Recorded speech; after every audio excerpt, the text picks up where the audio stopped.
Oregon Governor Tina Kotek now in the process of signing the hundreds of bills the Oregon legislature was finally able to pass before their June 25th deadline to end the session. The whirlwind finish came after a 6-week Republican-led walkout, the longest legislative walkout in state history. Here to talk about what was accomplished and what was left on the table, Senate Majority Leader Kate Lieber and House Majority Leader Julie Fahey. Welcome to Eye on Northwest Politics. Thanks for having us. Now, thanks so much. For both of you, how hard was it to get to the finish line when you couldn't pass legislation for 6 weeks because of the walkout? Well, I'll take that one first, Ken, because it was the Senate that had the walkout. It was hard. When basically the work of the Senate gets stopped for almost 6 weeks, it obviously creates a huge backlog that we had to clear in a very short period of time.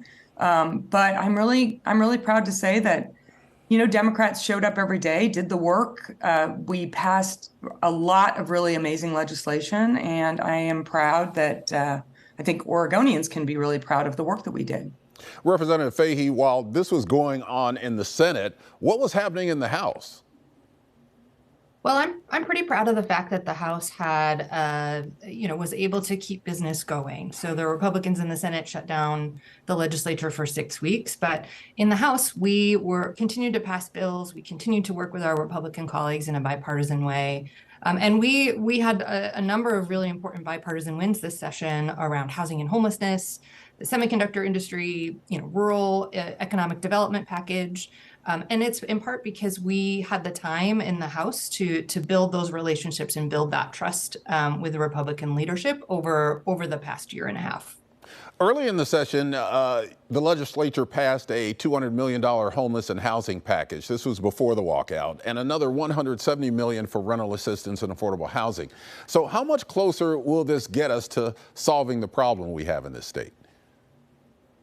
Well, I was incredibly excited to see that the first major piece of legislation we passed this session was the housing and homelessness package that you referenced. We made it our top priority. Coming into the session, we knew it was a top priority for Oregonians.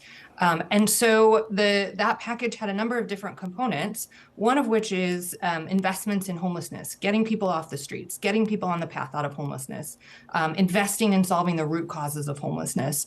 And I'm very hopeful that those investments will see impacts soon, in the next 6 months to a year.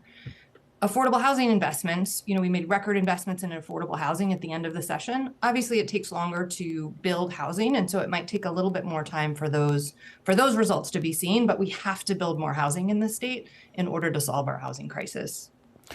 Are these going to be any immediate solutions, though? I mean, what's the time frame for when we start seeing this on the street?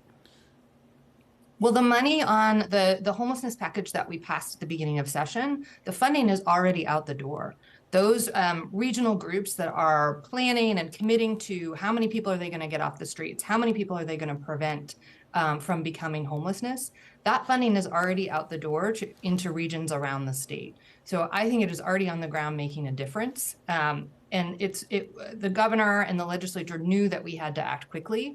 And that's why it was the first thing that we prioritized this session.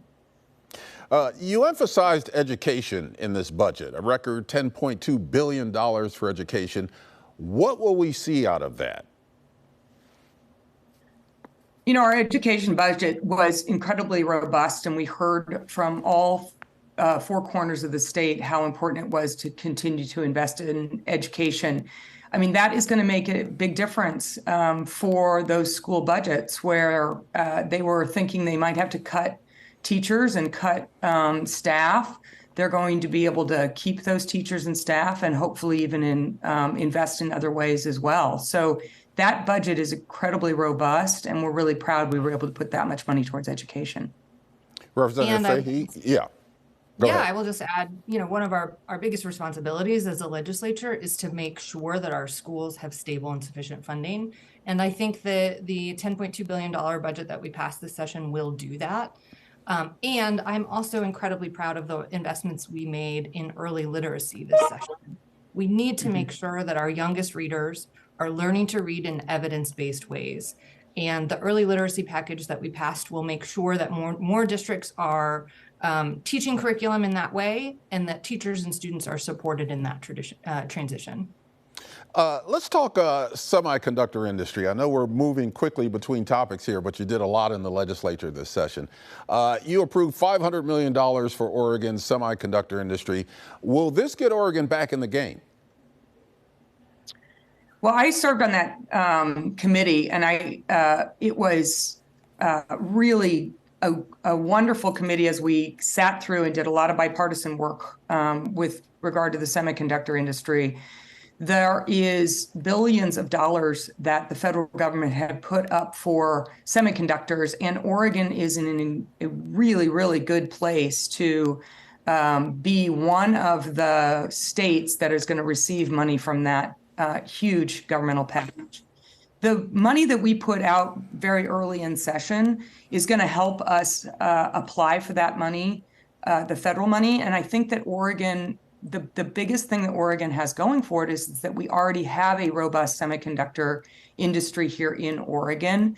This would be really, really helpful for us to get another large fab, is what they're called, to continue to create semiconductors.